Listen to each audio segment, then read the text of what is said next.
भारतीय संविधान की विशेषताएं और उद्देश्य का और संविधान क्या है, ये 3 लेक्चर हम इससे पहले दे चुके और अब ये चालू करते हैं कि अब संविधान की हम एंट्री करते हैं। अभी तक तो हमने आपको रूपरेखाएं बांधी, 3 लेक्चर तो हमारी इसी बात पे थे। रूपरेखा समझें आपके कौन कौन से प्रश्न इंपॉर्टेंट है। ये जो कुछ बातें बताने जा रहा हूं ये बहुत इंपॉर्टेंट नहीं है, क्योंकि मेरा उद्देश्य आपको एग्जामिनेशन पॉइंट ऑफ व्यू से भी तैयार करना है। तो आज का मैं थोड़ा सा आपको ये बता दूं, आपका जो हमारा लेक्चर नंबर है ये 119 है और ये कोड नंबर 1002 और 2002 में के बारे में नागरिकता के ऊपर है। ये हम इस लेक्चर को नागरिकता, सिटीजनशिप इन इंडिया में देंगे और इसके साथ साथ संघ और राज्य, इसके क्षेत्रों के बारे में आपको थोड़ा सा हल्का सा ज्ञान देंगे। एलएलबी का फर्स्ट ईयर है और एक सेकंड पेपर भी है, क्योंकि हम पूरा ही पढ़ा रहे हैं। तो अब हम स्टार्ट करते हैं अपना अध्याय नंबर 5 है ये, संघ और राज्य, इसके क्षेत्र। संघ और इसका राज्य क्षेत्र, भारत का जो संघ है वो क्या है और इसका राज्य क्षेत्र कहां तक विस्तृत है, उसको ये अध्याय बताने की कोशिश करता है। ये आर्टिकल 1 से लेकर 4 तक इस पहलू पर प्रकाश डालता है।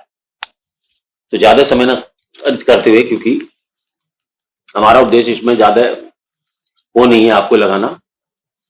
सबसे बड़ी एक तो प्रश्न इसका यह है, हमारा संविधान जो है आर्टिकल 1 से लेकर 4 तक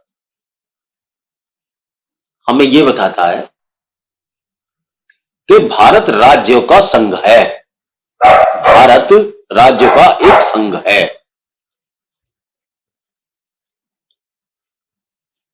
वैसे तो ये नंबर आता है इसका, एक कहते हैं हम इसको भारत राज्यों के संघ। पहले ऐसे समझे, सबसे पहले डेफिनेशन में अगर हम जाएंगे तो इसे क्या, राज्यों का परिसंघ। राज्यों का परिसंघ। अब परिसंघ क्यों कहा गया, ये प्रश्न पढ़ाऊंगा इसके बाद में। ये परिसंघ पे एक इंपॉर्टेंट वो है, इसको हम एक्सप्लेन करेंगे आपको, व्हाई द वर्ड परिसंघ इज यूज्ड। वैसे मैंने पहले लेक्चर्स में बताया गया, लेकिन फिर भी तो भारत राज्यों का परिसंघ है। लेकिन वो क्या कहता है, संविधान में भारत को प्रभुत्व संपन्न लोकतांत्रिक गणराज्य को राज्यों का संघ घोषित किया गया है, ऐसा ये कहता है और हम इसको कहते हैं परिसंघ है। तो ये इस अध्याय का पहली बात कहती है। तो अब ये राज्य क्या है साहब, हमारे देश में जैसे आपको सबको पता है कि जब संविधान से पूर्व जो संविधान बना था उस समय और उसके बाद में कुछ अंतर आए हैं कि कितने राज्य हैं, कितने राज्य नहीं है। तो इस समय हमारे यहां वर्तमान में 28 राज्य हैं। हमारे देश में इस समय वर्तमान में 28 राज्य हैं। अब राज्य तो आपने समझ ली, जैसे आपको पता आंध्र प्रदेश, असम, बिहार, गुजरात, केरल, तमिलनाडु, महाराष्ट्र, कर्नाटका, उड़ीसा, राजस्थान, उत्तर प्रदेश, पश्चिम बंगाल, जम्मू कश्मीर, नागालैंड, हरियाणा, पंजाब, हिमाचल प्रदेश, मणिपुर, त्रिपुरा, मेघालय, सिक्किम, मिजोरम, अच्छा झारखंड, अरुणाचल प्रदेश, ये जो कई कुछ राज्य नए बने हैं वो भी सब मिलाकर गोवा, छत्तीसगढ़, उत्तराखंड, झारखंड, ये सारे के सारे राज्य की श्रेणी में आते हैं।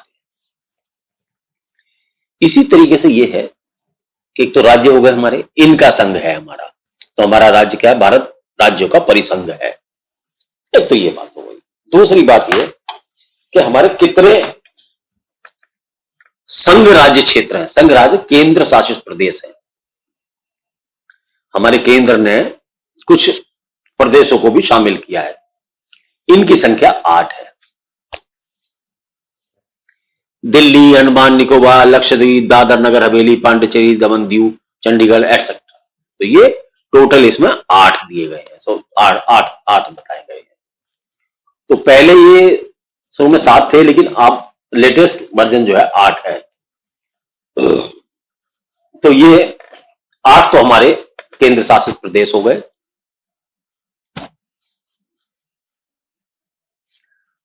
भारत का जो नाम है वो इंडिया या भारत, दोनों में से एक नाम आप कह सकते हैं, इंडिया और भारत। ये जो एक्ट में लिखा गया है, जो कॉन्स्टिट्यूशन ऑफ इंडिया जिस नाम से इसे पुकारता है भारत को, मैं उसकी बात कर रहा हूं। कॉन्स्टिट्यूशन ऑफ इंडिया जिस नाम से भारत को पुकारता है, हमारे देश को, वो कहता हूं इंडिया या भारत। एक बात और है, राज्य को इस संघ से अलग होने का कोई अधिकार नहीं है। राज्य को इस संघ से अलग होने का कोई अधिकार नहीं है। ऐसा ना कभी कभी देखते हैं आप, कुछ लोग सिरफरे शामिल हो जाते हैं राष्ट्र के अंदर, जो देश को तोड़ने की कोशिश करते हैं और नए राष्ट्र की डिमांड करते हैं। इंडिया से भी करते हैं और इंडिया से बाहर बैठ के भी पूरी साजिश रचते हैं। ऐसे लोगों को लिए भारतीय संविधान कहता है कि किसी भी व्यक्ति को राज्य को इस संघ से अलग होने का कोई अधिकार नहीं है। तो ये मैंने आपको बताने की कोशिश करी। आर्टिकल 2 कहता है संसद नियमों के साथ जिन्हें वह उचित समझे संघ में नए राज्यों का गठन कर सकती है। आर्टिकल 2 कहता है संसद नियमों के साथ जिन्हें वह उचित समझे संघ के नए संगठनों का गठन कर सकता है। तो देखो अब 28 हो गए ना, पहले कम थे स्टार्टिंग में, अब 28 हो गए और केंद्र शासित प्रदेश भी बढ़ गया है। तो राज्य और ऐसा समझ लो स्टेट एंड सेंट्रल टेरिटरीज, केंद्र शासित प्रदेश, 2 भागों में बांटा है हमने इंडिया को, स्टेट्स एंड सेंट्रल टेरिटरीज।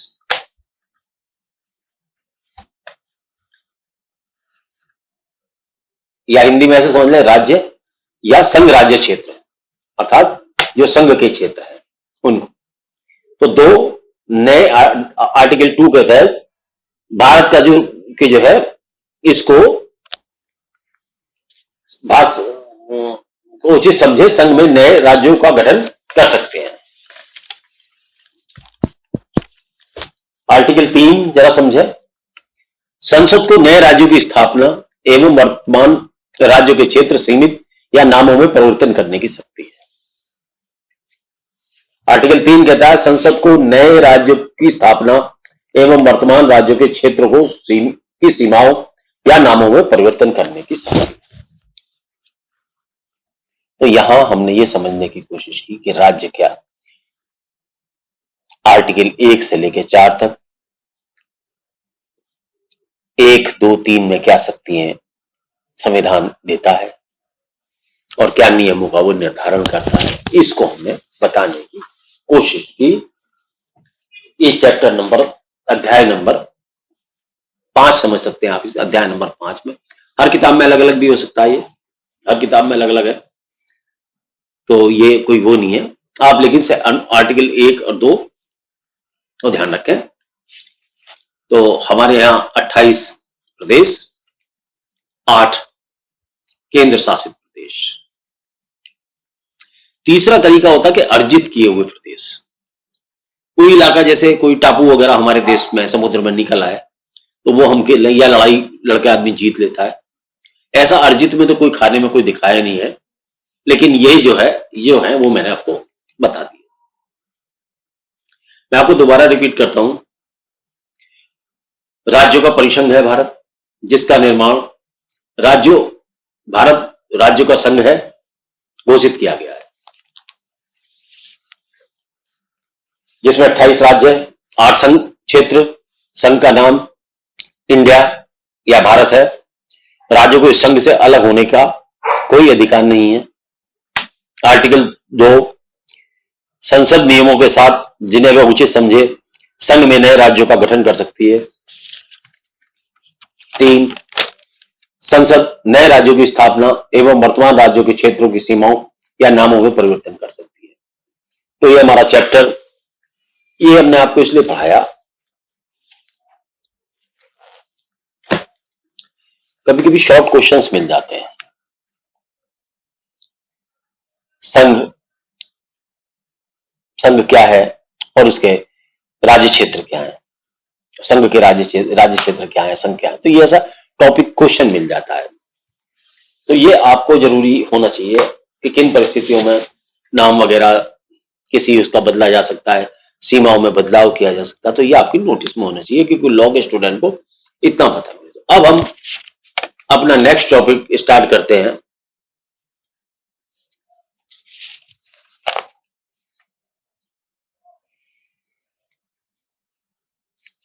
नागरिक क्या होता है? नागरिकता, आर्टिकल 5 से 11 तक नागरिकता पर भी जो प्रश्न आते हैं मैक्सिमम शॉर्ट नोट्स आते हैं, तो हम इसे शॉर्ट नोट के उद्देश्य से पढ़ाएंगे आपको। डिटेल क्वेश्चन के आधार पर मैंने आपको पढ़ाया था। एक तो डिटेल क्वेश्चन मिलने की उम्मीद भारत के उद्देश्य का पर होती है और भारत संविधान के उद्देश्य का और भारत संविधान की विशेषताएं, ये टॉपिक था, मैंने बताया पूरा, उसको चलाया, वो इंपॉर्टेंट है।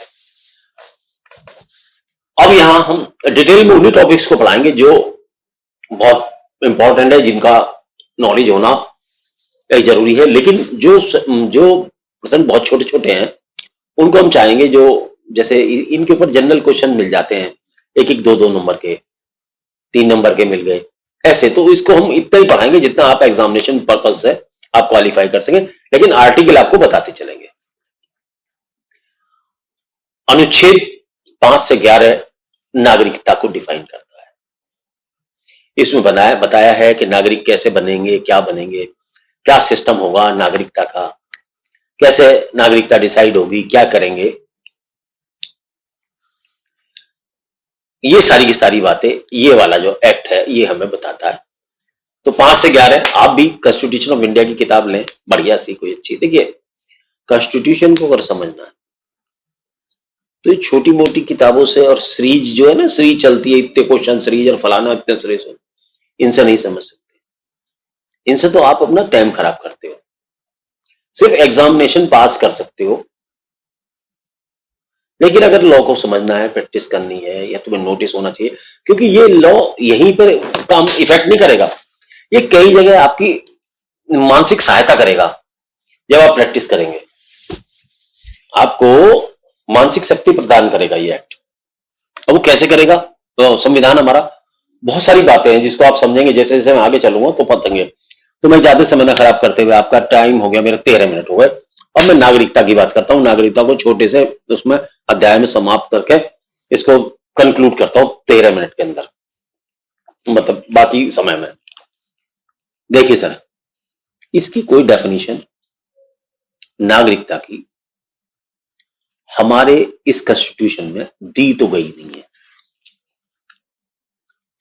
संविधान की में कोई भी ऐसी कोई डेफिनेशन नहीं दी गई जिसके अनुसार से हम इसके बारे में कोई आपको कोई लाइन बता दें कि भाई ये डेफिनेशन दी गई है। लेकिन यह है कि किताबों के मार्फत से या अनुच्छेद 5 में जो कुछ बातें दी गई हैं उनके आधार पर नागरिकता कैसे मिलेगी, क्या होगा, नागरिकता क्या है, ऐसे मैंने अपने छोटे से आपको, ताकि आप इसमें थोड़ा सा आप समझ सको, तो आपके लिए बनाने का काम करा है। आर्टिकल 5, 6, 7 और 8, तो 9, 10, 11 ये सारे आर्टिकल आपको नागरिकता के विषय में आपको ज्ञान देंगे। तो सबसे पहले जो नागरिकता को सेक्शन डील करता है वो सेक्शन 5 डील करता है। सेक्शन नहीं भाई, आर्टिकल याद रखना, आर्टिकल 5 याद करता है। वो क्या कहता है आपको?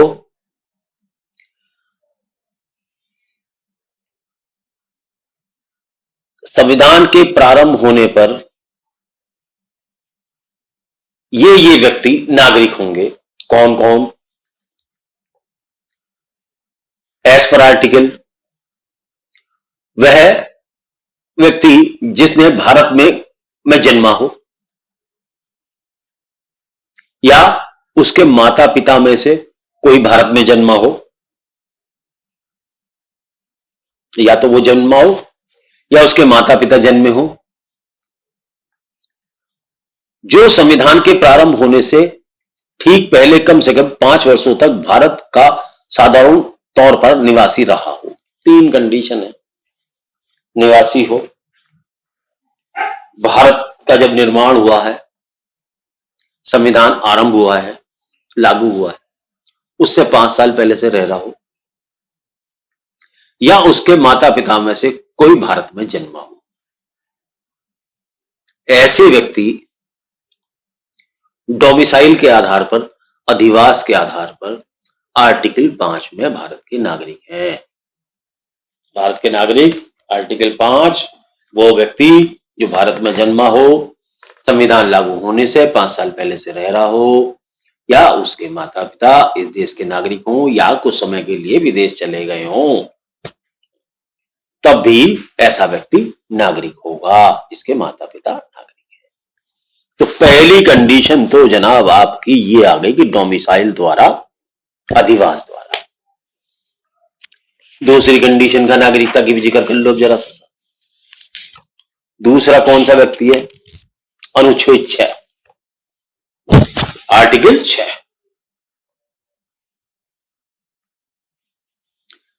पाकिस्तान से माइग्रेट करके आए हुए व्यक्ति। क्या है?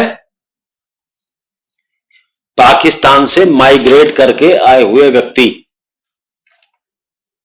कौन कौन?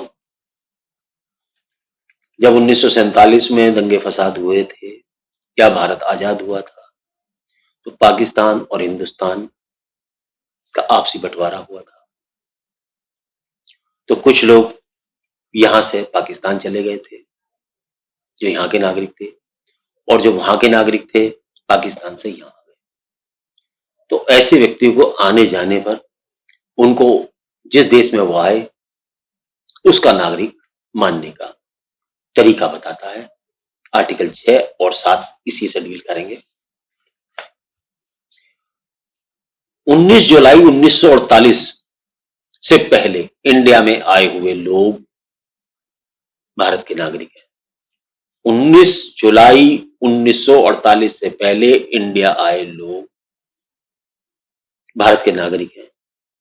19 जुलाई 1958 के बाद भारत में आए लोग भारत के नागरिक हैं, जैसा कि ये किताब बताती है। जैसे 2 श्रेणी देती है। अब बहुत डिटेल में जाऊंगा तो फिर बहुत टाइम लगेगा, फिर ये लेक्चर भी नहीं खत्म हो पाएगा और फिर हम आगे चले जाएंगे क्योंकि नागरिकता वगैरह काफी लंबा हो जाएगा। तो 19 जुलाई 1948 से पहले इंडिया में आए लोग, ये आपको क्वेश्चन अगर आ जाए टिप्पणी के रूप में तो आपको याद रखना होगा कि 19 जुलाई 1948 से पहले इंडिया में आए हुए लोग और 19 जुलाई 1958 को भारत में, 58 के बाद भारत में आए लोग, 2 लोगों को, ऐसे लोगों को जो है भारत का और जो अवर्जन करके आए अर्थात माइग्रेट करके फ्रॉम पाकिस्तान आए हैं, उनको इसमें शामिल किया गया है, नागरिकता दी गई है।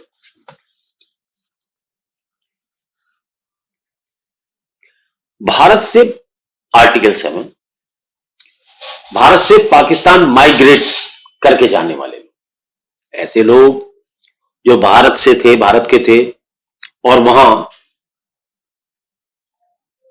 पाकिस्तान चले गए,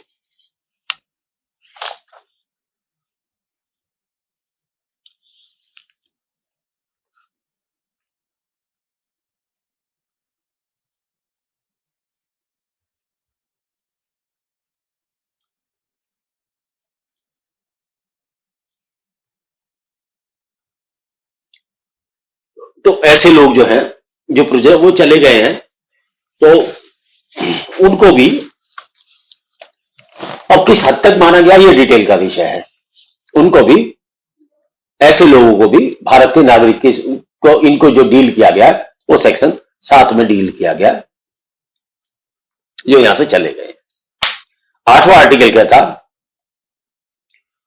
किसी व्यक्ति के मां बाप भारत के लोग हैं और उनको ये चले गए यहां से, और बच्चा कहीं विदेश में जाके पैदा हो गया। मान लो जैसे इसमें कौन होते हैं, जैसे हमारे राजदूत हैं या हमारे कोई कर्मचारी हैं जो विदेशों में काम करते हैं, उनके बच्चे वहां पैदा हो जाते हैं, लेकिन उनकी नागरिकता यहीं की होती है।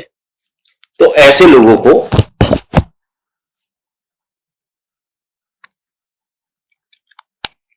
मैं इसको पढ़ ही देता हूं।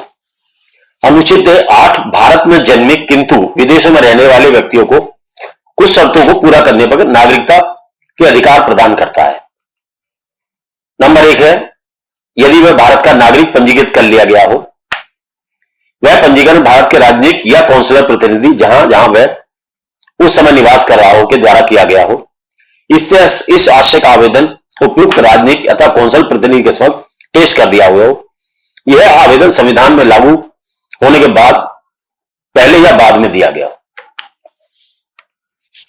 तो ये ऐसे व्यक्ति, ऐसे काउंसलर जो किसी न किसी रूप से जिन्होंने आवेदन किया है या हमारे से जुड़े हुए हैं, हमारे विदेशों में रहने वाले नागरिक में जन्मे हैं, भारत में जन्मे किंतु विदेशों में रहने वाले हैं, ऐसे व्यक्ति भी हमारे भारत के नागरिक कहलाते हैं।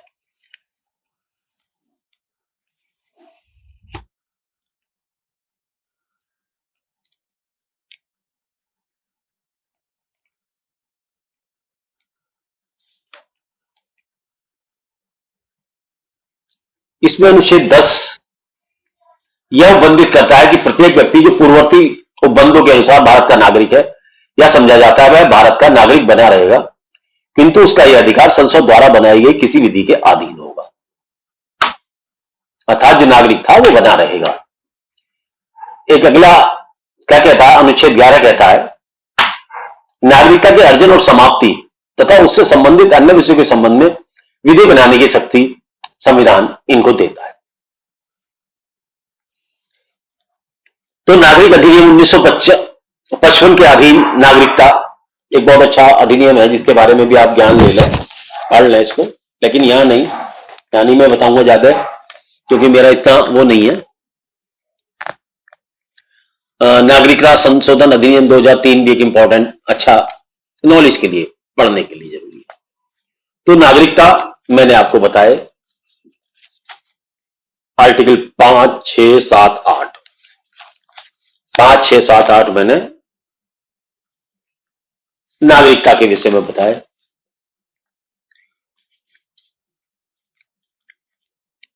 जिसमें डोमिसाइल है, पाकिस्तान को माइग्रेट करने वाले, पाकिस्तान से भारत, भारत से पाकिस्तान, पाकिस्तान से माइग्रेट करके भारत आने वाले और भारत से माइग्रेट करके पाकिस्तान जाने वाले तथा विदेश में रहने वाले लोग भी ये हमारे नागरिक हैं। और 2 डेटें याद रखें, 19 जुलाई 1948 से पहले और 19 जुलाई 1958 के बाद।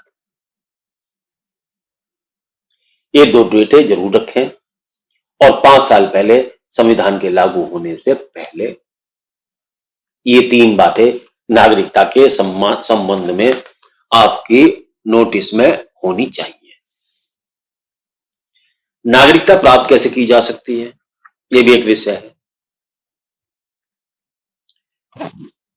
एक तो जन्म से नागरिक हो तो नागरिक हो गया, नागरिकता मिल गई। वंशाक्रम से नागरिक हो, ऐसे भी प्राप्त होती है, रीतियां इसकी। रजिस्ट्रेशन द्वारा नागरिकता हो, आपने एप्लीकेशन लगाई हो, नागरिकता मिल सकती है।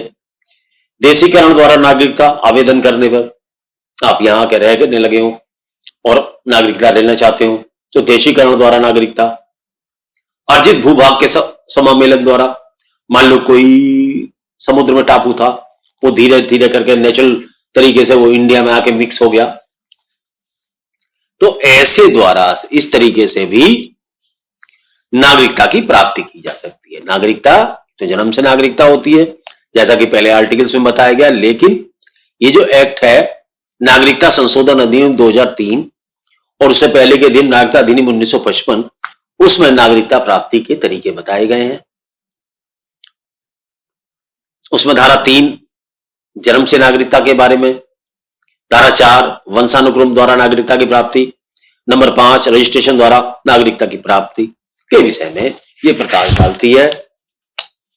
और देशीकरण द्वारा नागरिकता की प्राप्ति धारा 6, अर्जित भूभाग के समामेलन द्वारा, अर्थात जैसे कभी कभी भूभाग आके मिल जाते हैं क्योंकि प्लेट्स टकराती रहती हैं संसार की, और कई बार तो एक कंट्री दूसरे कंट्री में आके मिक्स हो जाते हैं।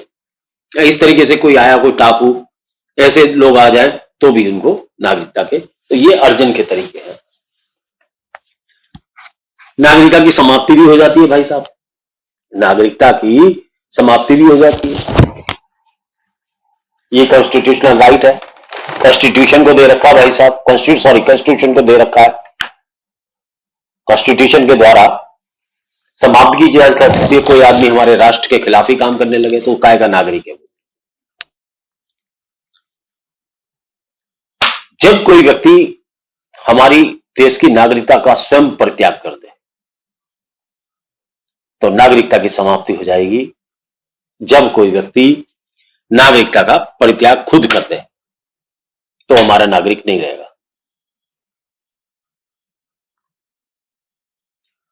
दूसरे देश की नागरिकता स्वीकार करने पर, कोई व्यक्ति दूसरे देश की नागरिकता स्वीकार करता है, हमारे देश की छोड़ देता है, तो भी हमारा नागरिक नहीं रहेगा।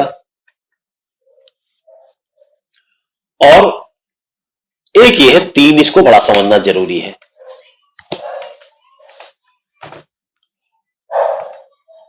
एक ये समझना जरूरी है, भारतीय नागरिक अधिनियम की धारा 10 केंद्र सरकार को यह अधिकार प्रदान करती है वह किसी भी नागरिक को उसकी नागरिकता से वंचित कर सकते हैं। जो व्यक्ति देशीकरण, रजिस्ट्रीकरण, अधिवास और निवास के आधार पर बने हुए किसी भी नागरिक को भारत सरकार एक आदेश जारी करके उसकी नागरिकता से वंचित कर सकती है, बशर्ते उसे समाधान हो जाए कि लोकहित के लिए यह उचित नहीं है कि उसे भारत का नागरिक बने रहने दिया जाए। हानिकारक तत्वों को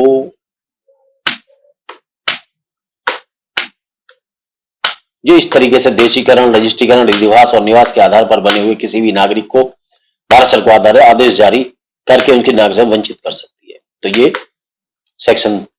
ये जो धारा 10 है भारतीय नागरिकता अधिनियम की, ये कहती है कि इस तरीके से आपकी नागरिकता छीनी जाती। एक बात ध्यान रखें, भारतवर्ष में एक ही सिंगल नागरिकता का प्रावधान है। अमेरिका में या और देशों में शायद दोहरी नागरिकता हो सकती है, लेकिन हमारे यहां भारत में एक ही नागरिकता होती है। जो इंडिया का नागरिक है वो पूरी इंडिया का नागरिक है। राज्यों की कोई नागरिकता नहीं होती, राज्य और शहर के नाम पर कोई नागरिकता नहीं है। नागरिकता केवल हम भारतवासी हैं। हम ये नहीं कह सकते I am from UP, citizen of UP और सिटीजन ऑफ हरियाणा। रहने वाला कह सकता हूं कि रहने वाला वहां का हूं, यूपी का, लेकिन यह नहीं कह सकता मैं कि I am a citizen of UP, I am a citizen of UP. नागरिकता मेरी पूरी इंडिया की है, भारतवर्ष का नागरिक। तो यहां नागरिकता सिंगल है हमारी इंडिया में, यह ध्यान रखें। एक कंट्रोवर्शियल व्यू है, मैं आपको बताता हूं। नागरिक प्राकृत होते हैं, कंपनी नागरिक नहीं होती। नागरिकता यह कहा गया कि इस बॉडी को मिलती है, इस बॉडी को मिलती है, शरीर को मिलती है, कंपनी को नहीं मिलती।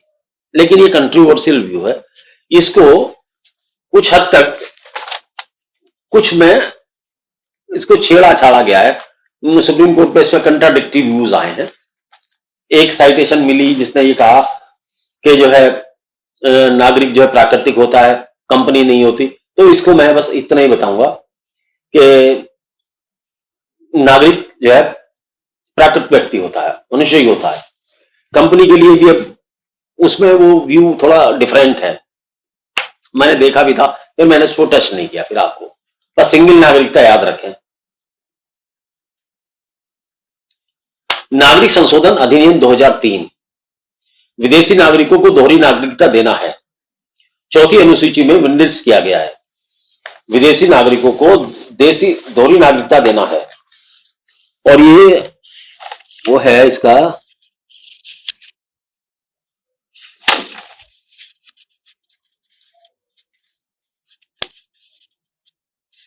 इसको जोड़ा गया है इसमें संशोधन में, विदेशी नागरिकों को दोहरी नागरिकता देना है, चौथी अनुसूची में निर्दिष्ट किया गया है।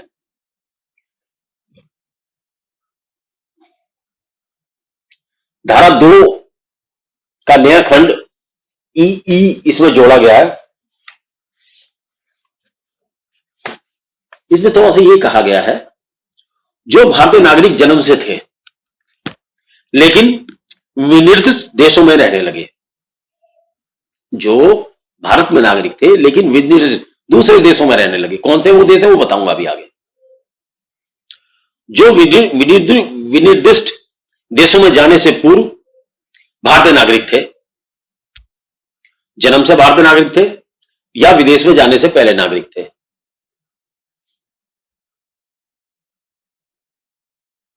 या जो उपधारा 1 जो विदेशी नागरिकों के रूप में पंजीकृत थे, या जो विदेशी नागरिकों के रूप में पंजीकृत थे।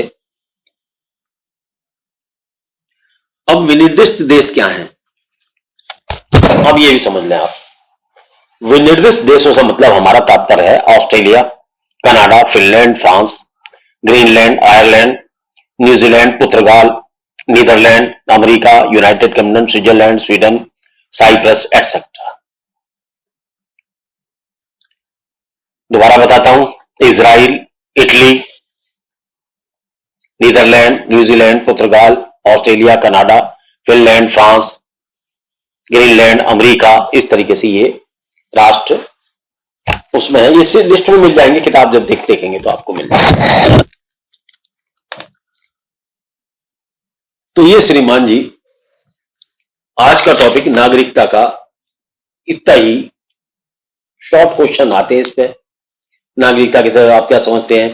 तो मैंने आपको बता दिया कि आप इसमें आर्टिकल नंबर बता दिए आपको, आर्टिकल 5, 6, 7, 8, 9, 10, 11 तक आप इसमें ध्यान रखें, नागरिकता से संबंधित डील करते हैं। चलिए बहुत लंबा लेक्चर हो गया, आज के लिए नमस्कार।